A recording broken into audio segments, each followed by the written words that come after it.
I'm Drex, and this video is going to be all about one of the most difficult contact poi moves that there is, fishtails.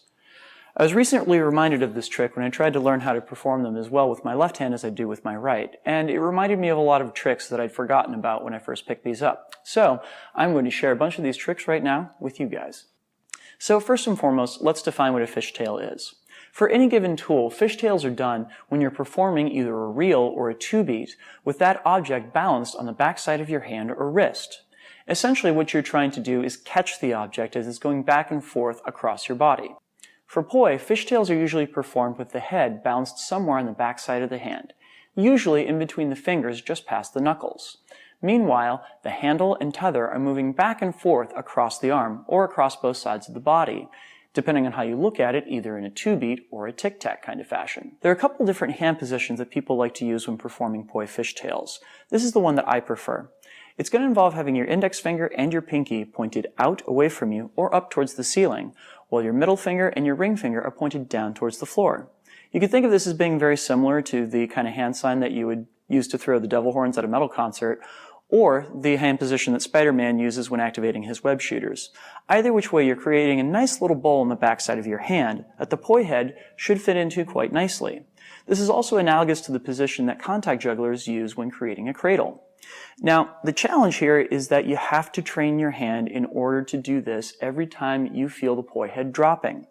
It's more natural for us to want to reach around to catch something like this. The problem is that means that that middle finger and that ring finger are going to go up rather than down. It's going to take away your bowl, and it's going to mean that the poi is going to fall off your hand. A great exercise to begin to train your hand to catch a poi in this way is one that my friend Kate McCoy taught me many years ago when I was first learning how to do this move. You're going to start off with the poi sitting in cradle and the handle going off towards the pinky end of your hand.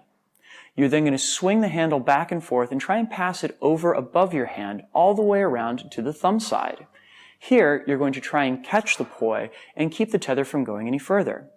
Let it pendulum beneath your hand a little bit to get it stable again, and now try throwing it over your hand once again to get it back to the pinky side.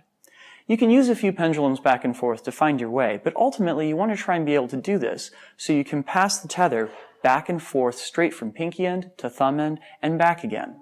Now, it is important to know as you're performing this exercise, what you're really doing is you're actually throwing the poi infinitesimally high above your hand so it can slip around and roll to the other side.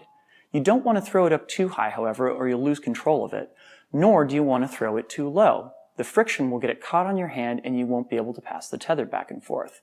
There's a nice little Goldilocks zone that's going to take some practice to find. Now that you've got a little bit of work under your belt learning how to catch the poi and cradle like that, we're actually going to try learning how to do the basics of the fishtail itself.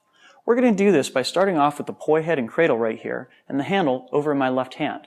What I'm going to do is I'm going to drop the handle, and as that happens, I'm going to let the tether go down and around back past my right shoulder, like so. Catching the poi head once again so that the tether stops out in front of me. Now, I'm back in a position of control, so I can have the tether going back and forth in pendulum like this. And when it goes forward and away from me again, I'm going to pop it up and over to be able to catch it now on the left-hand side of my body, or the front side, depending on how you want to look at it.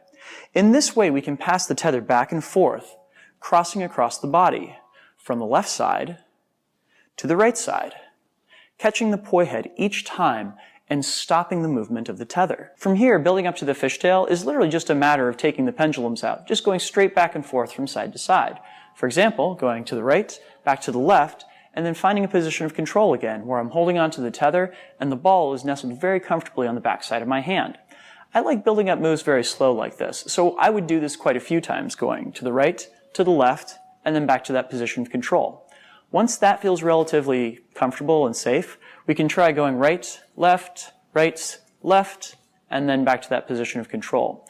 Building up greater endurance and being able to go back and forth many times, until doing so feels perfectly natural. One interesting thing that I noticed about this trick as I was preparing to do this video is that whenever I'm going back and forth to either side of my body, I actually feel the poi tether brush up against whichever finger is furthest to that side.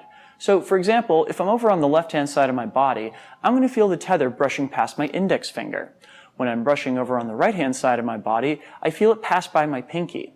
This is actually a great way to check and make sure that your planes are going relatively straight as you're performing this move.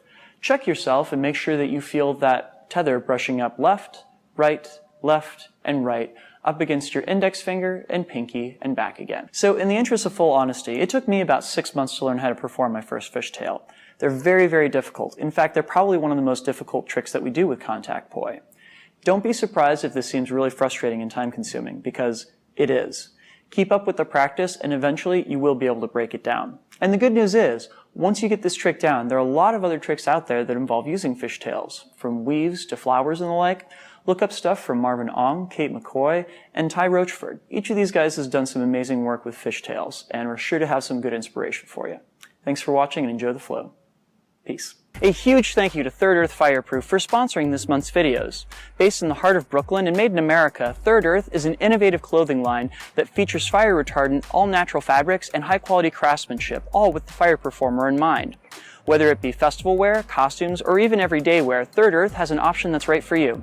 Find them on Etsy and use the promo code DrexFactor to get 10% off your order. Also, a huge debt of thanks is owed to my Patreon supporters. If you or anybody that you know has learned something from one of the videos that I've put out, please consider signing up to make a monthly contribution. You'll get access to some great behind-the-scenes footage as well as great rewards. You can find me over at patreon.com/DrexFactorPoi. Thank you in advance.